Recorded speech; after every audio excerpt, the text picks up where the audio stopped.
Good afternoon, and thank you for giving this opportunity to present this talk.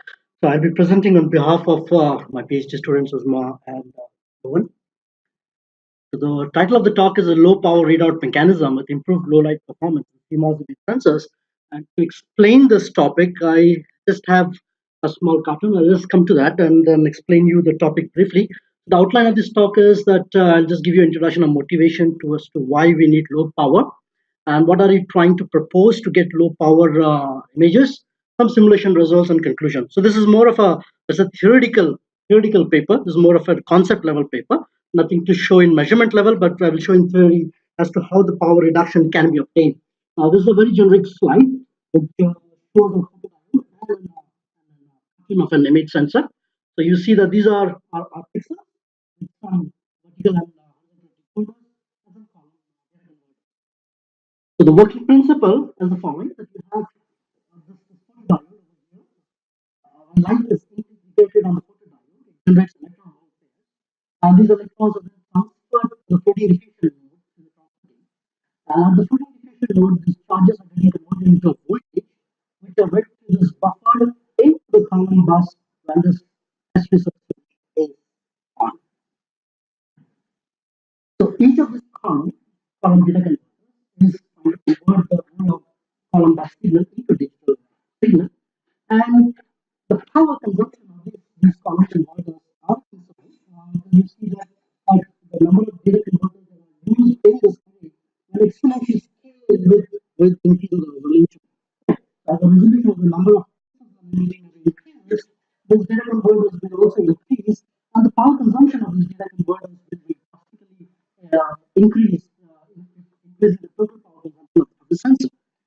So what can be done to reduce the power consumption on the device level is the talk of this topic. If you say the signal flow, you have a photodiode.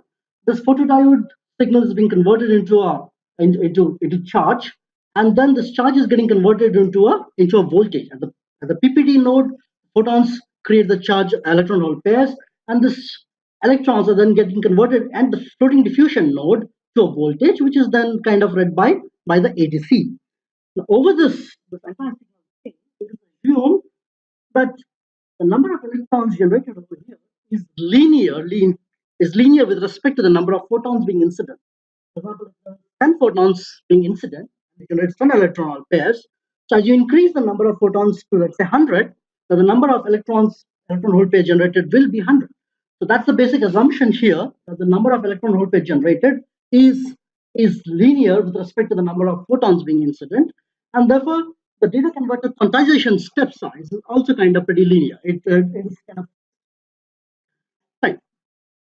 What we have seen from some measurement data and also from simulation data is that this photodiode capacitance is not constant. It changes with respect to integration time. Right.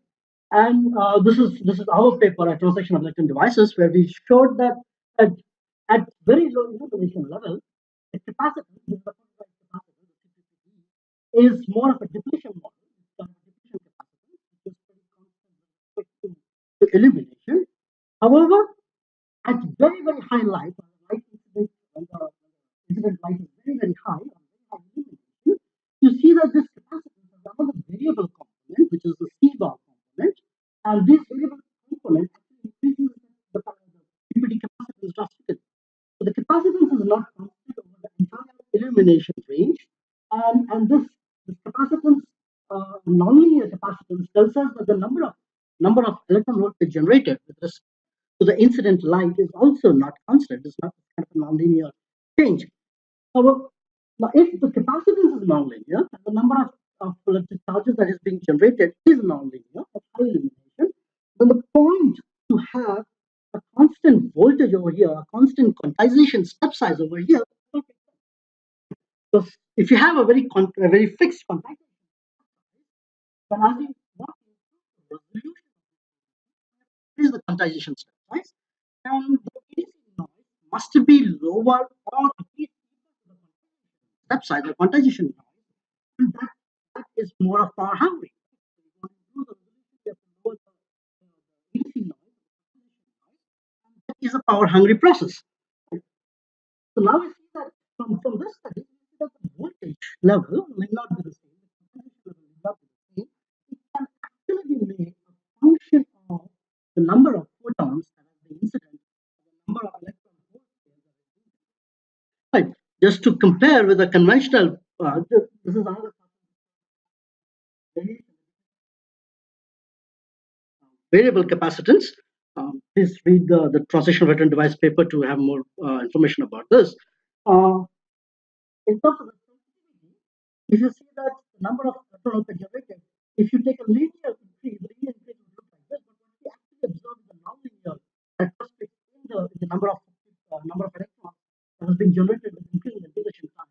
And we are trying to use this nonlinearity to see if we can really save power.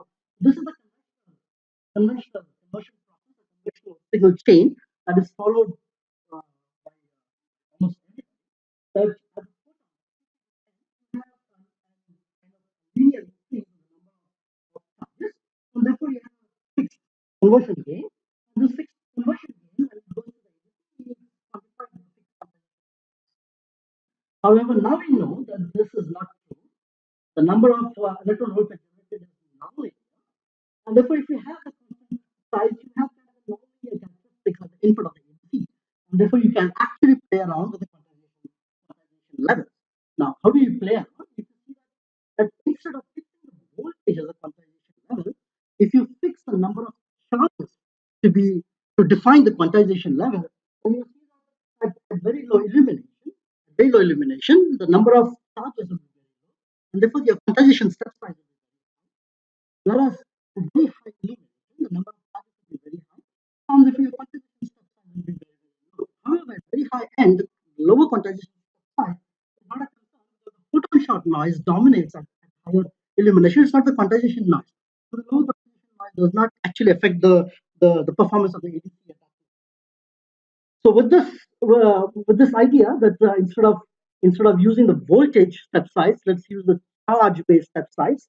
We have so this is another cartoon wherein we are showing that as you increase the illumination, you actually can have a larger quantization step size at the lower illumination level. At the higher illumination level, you can have a smaller quantization step size. If you fix the number of charges, you take the number of charges to define the quantization level. Right.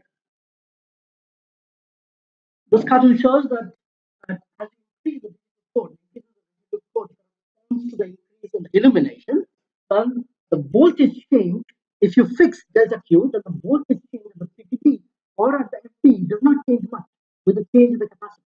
Right.